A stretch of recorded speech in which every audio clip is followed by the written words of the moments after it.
Vous êtes présents pour une raison, découvrir les leurs. Dans ce podcast, revenons ensemble sur ce qui a motivé ces êtres à passer à l'acte, à commettre l'irréparable, à rencontrer la mort sans pour autant que ce soit la leur. Revenons sur les faits, tels que nous les voyons. Revenons sur les faits, tels qu'ils les ont vécus. Alors, asseyez-vous, laissez-vous porter vers la rencontre de ces hommes et ces femmes, qui pourraient être vous, qui pourraient être moi. Méfiez-vous de ceux qui vous entourent, car un jour, eux aussi, pourraient à leur tour être le sujet de C'est-à-dire. Je suis Monsieur Pantin, et vous écoutez C'est-à-dire. Ce soir, découvrons ensemble l'histoire d'Alexandre Vickel.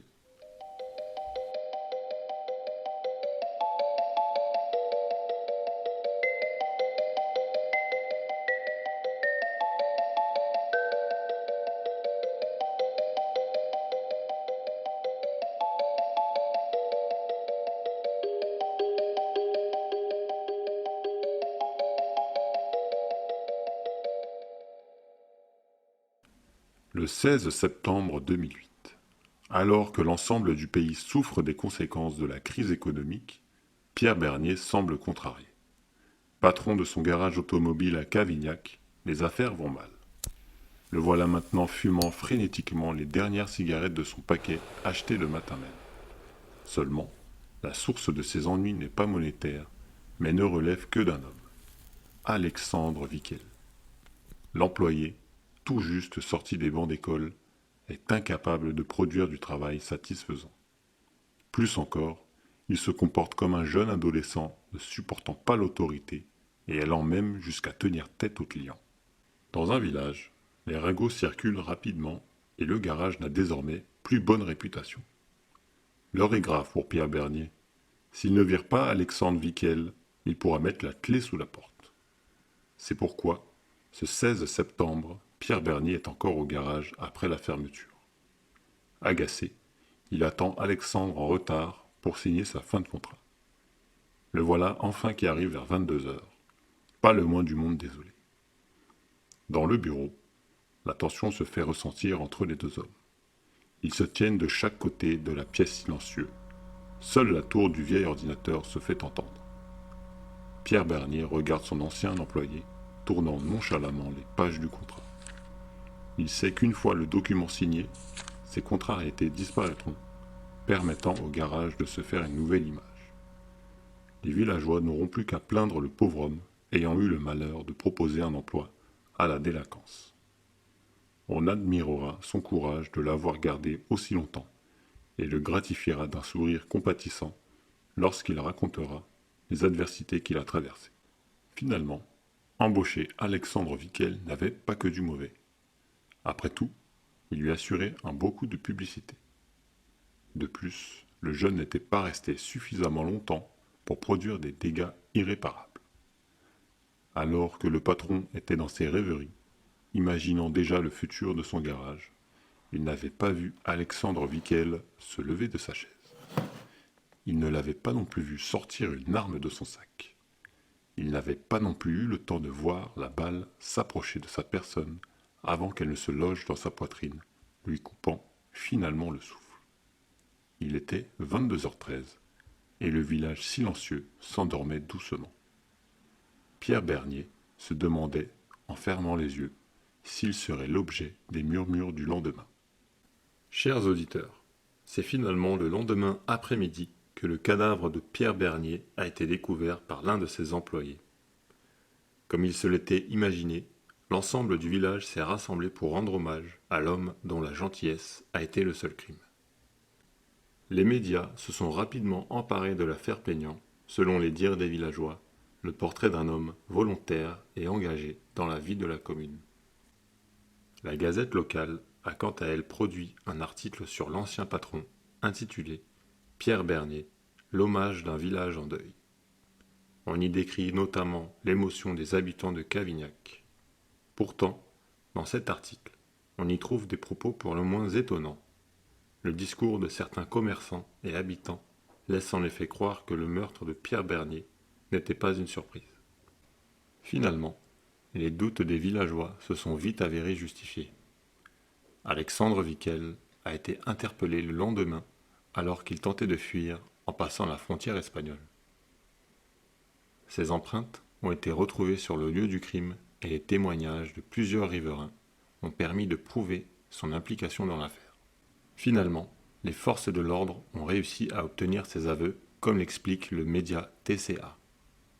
Plus encore, Alexandre Vickel a révélé le lieu où avait été abandonnée l'arme du crime, permettant aux enquêteurs d'identifier formellement sa culpabilité.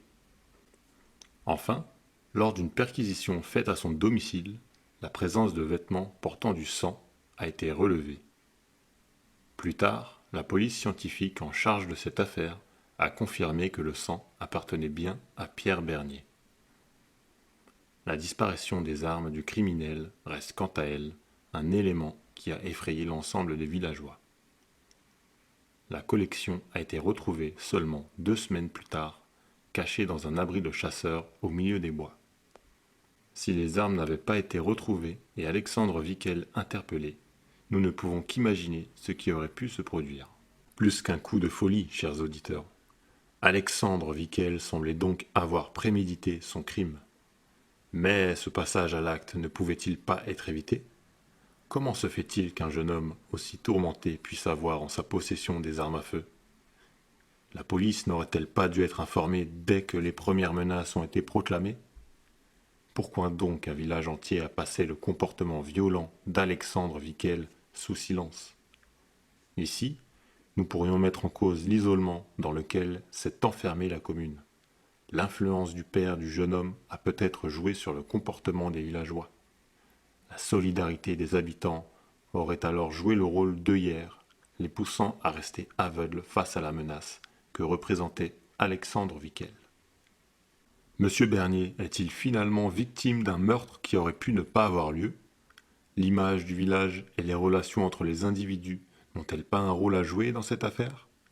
Pour répondre à l'ensemble de ces questions, c'est-à-dire à décider d'interroger le principal intéressé.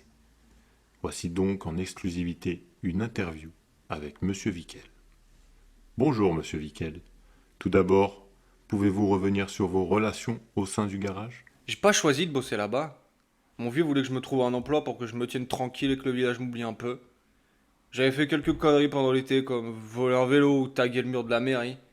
Ils avaient peur que mon comportement tâche sa réputation, alors il a demandé à Bernier s'il pouvait me prendre au garage pour bosser avec lui. Monsieur Bernier vous a donc embauché dans son garage malgré votre réputation. N'avez-vous pas trouvé de l'intérêt dans cet emploi ? Bah, c'est pas mon truc la mécanique. Les voitures, je préfère les conduire plutôt que d'être la tête dans le capot. Ça paye pas si bien en plus.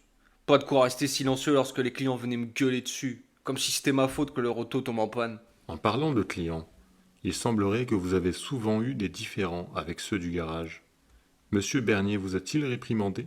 Ouais, ça lui plaisait pas que je réponde aux clients. Je comprends, hein, les embrouilles, c'est mauvais pour les affaires. Il voulait que je prenne sur moi, mais je pouvais pas. Comment rien dire quand un connard vient de prendre la tête à 8 h du mat? Je devais rien faire. Le laisser faire sa crise et me tenir droit comme un bon petit soldat? Pas possible, je fais pas ça. Alors ouais, j'ai répondu quelques fois. Et avec les autres employés, comment était la relation ? Ne pouviez-vous pas éviter d'être en contact avec les clients et travailler plutôt à l'arrière ? C'était les pires. Ils m'ont vite pris de haut. Je le voyais dans leur regard. J'y connaissais rien en mécanique et alors? C'était pas une raison pour me donner des leçons à chaque fois? N'était-ce pas une tentative pour vous former ? J'en sais rien. De toute façon, ils ont vite fini par ne plus m'adresser la parole. Ils ont eu peur quand j'ai parlé de ma petite collection. Cette petite collection d'ailleurs, c'est celle qui vous a servi ce soir-là ? J'ai choisi la meilleure. Un petit bijou. Légère, silencieuse et suffisamment petite pour la transporter discrètement. Pourriez-vous nous raconter plus précisément ce qui s'est passé ce soir-là ? Y a pas grand chose à dire. Le patron voulait plus de moi. Il voulait me licencier alors que j'avais dit quelques jours avant que j'avais besoin de thunes. C'était la crise, alors retrouver un boulot derrière allait être compliqué. Selon lui, la dernière embrouille avec le client de la veille était celle de trop. Il n'a pas voulu entendre ce que j'avais à dire. Il arrêtait pas de dire que c'était ma faute et que je faisais même fuir les habitués. C'est lui qui avait voulu m'embaucher de base. Fallait réfléchir avant. Vous n'avez pas apprécié son changement d'avis. Bah non. Il avait déjà appelé mon vieux pour le prévenir que j'allais me retrouver sans boulot. Il m'avait déjà prévenu qu'il allait vendre toutes mes armes si j'étais viré par Bernier. Ça m'a pris du temps pour acheter chacune d'entre elles. J'allais pas laisser Bernier tout gâcher en me virant. Mais c'était déjà trop tard. J'ai reçu un appel du vieux le 16 au matin pour me dire qu'il avait trouvé un acheteur et qu'il viendrait toutes les chercher le lendemain après-midi. Vous avez donc décidé de vous en prendre à celui qui était selon vous coupable. J'ai pas trop réfléchi. Je savais que le soir je devais aller signer la fin de contrat. L'après, je bu quelques verres, pas point d'être totalement déconnecté, mais assez pour que mon esprit imagine la mort de Bernier. Plus j'y pensais, et plus je voulais voir cette image devenir réalité. Après tout, si j'allais devoir me séparer de mes armes le lendemain, autant réaliser ce que j'ai toujours voulu faire. Je suis allé voir ma réserve, j'ai choisi soigneusement laquelle prendre. Je voulais que ce soit parfait. J'avais qu'une occasion et je voulais pas la rater. Une fois que tout était prêt, je suis allé au garage. C'est ce qui explique votre retard au garage. Ouais, le premier truc que Bernier a fait, c'est de me reprocher mon retard. Il s'est pas excusé de me licencier. Non, il préférait me gueuler dessus une dernière fois. J'étais enragé intérieurement, mais j'ai gardé mon calme. Je savais que mon bijou était dans le sac, attendant son heure de gloire, mon heure de gloire. Vous vous êtes ensuite dirigé dans le bureau. Ouais, j'ai suivi Bernier. Pendant que je feuilletais son putain de contrat, je le voyais jubiler. Il était impatient de me virer. C'est pas m'être remonté toute seule, il était bien heureux de s'être foutu de moi et de m'avoir fait perdre du temps. Alors j'ai sorti mon arme, ouais, et j'ai tiré. Mes heures au centre de tir ont bien servi, j'ai visé direct en plein dans la poitrine. Son visage s'est décomposé, il en revenait pas. C'était moi qui souriais maintenant. J'avais gagné le combat, on se fout pas de la gueule d'Alexandre Vickel. Cette histoire servait d'avertissement à tous les autres vieux du village et plus particulièrement les miens. Si vous n'aviez pas été interpellé le lendemain, qu'auriez-vous fait? Je me serais barré en Espagne le temps d'être oublié par les flics et les villageois, puis je serais revenu plus tard pour flinguer mon vieux. Ça lui aurait bien servi de leçon. Il voulait faire de moi ce qu'il voulait, il voulait un gentil petit garçon. Le petit garçon était adulte maintenant. Il était un homme assez puissant pour le détruire, lui et tous ses petits putains de copains du village. Une dernière question, monsieur Vickel. N'avez-vous jamais regretté vos actes? Si, j'ai un regret, c'est de pas l'avoir buté plus tôt. J'ai pu enfin montrer au village qui était le plus fort. La légende d'Alexandre Vickel restera désormais gravée dans les esprits. Il continuera à trembler même après ma mort. Chers auditeurs, Alexandre Vickel a été condamné à 35 ans de prison. Son cas n'est malheureusement pas isolé. Parmi les homicides volontaires, nombre d'entre eux sont produits par vengeance. Alexandre Vickel sera-t-il apte à sortir un jour et ne risque-t-il pas d'à nouveau mettre ses menaces à exécution? La question se pose encore. Une chose est sûre, les villageois de Cavignac tremblent encore à l'entente du nom d'Alexandre Vickel. Son père, quant à lui, a déménagé et tente de reconstruire sa vie en fuyant la menace que représente son fils. Cet épisode est maintenant terminé. Merci de l'avoir suivi jusqu'au bout. Je vous invite à consulter notre site web C'est-à-dire pour en découvrir plus sur cette affaire et échanger avec nous. Rendez-vous très bientôt pour un autre épisode de C'est-à-dire.